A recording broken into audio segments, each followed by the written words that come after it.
My name is Gabriel Resende do Vale, and I'm at my 8th semester of civil engineering at UFMG.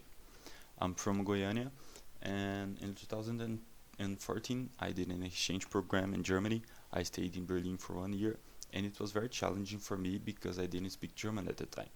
But 1 year later I managed to learn German and pass all my tests. From July last year to July this year, I worked at Chamas Engenharia, an engineering company, and my main activities there were working with spreadsheets and working with Power BI and generating graphics and reports and analyzing the company's overall performance. Last month, I started working at a startup that's called Educaribox, and it's a startup that sells digital calendars to schools. And my main activities there are working with their database and making sure that the customers are getting the value from the product by analyzing indicators. In my opinion, how the financial advisory companies are going to change with this digital revolution is on their relationship with the client. For example, how they approach clients. They will have to start using inbound and outbound marketing, and how they deliver their product to the clients. I think people don't want to show up to meetings anymore, they don't want to receive calls, they want everything to be delivered digitally. And they want it to be delivered fast, and they want to be updated real time. But I don't think that's the right way to approach this digital revolution. I don't think I think it's very hard to predict how the change is going to happen, if not impossible. So how do the companies prepare for this digital revolution? They have to be prepared for anything because they don't know how the change is going to happen. So they have to be prepared for anything. And how do they do that?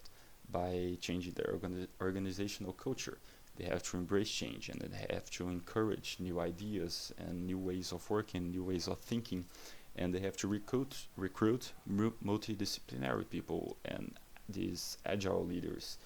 And they have to encourage these people to bring new ideas and new ways of thinking.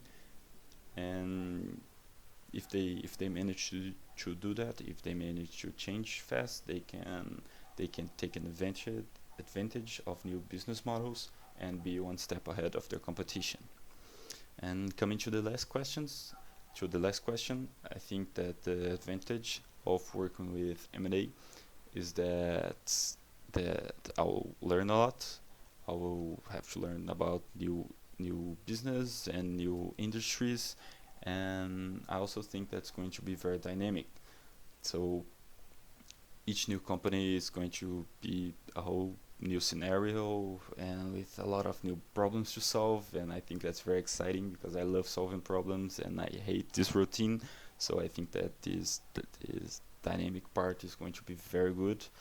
And now the negative part, the disadvantage, I think that when it comes close to the deadlines, I think that there will be a lot of working hours, and but I'm excited about it. I want to work a lot. I'm young. I think that now is the time for me to work a lot. So I'm looking forward to it.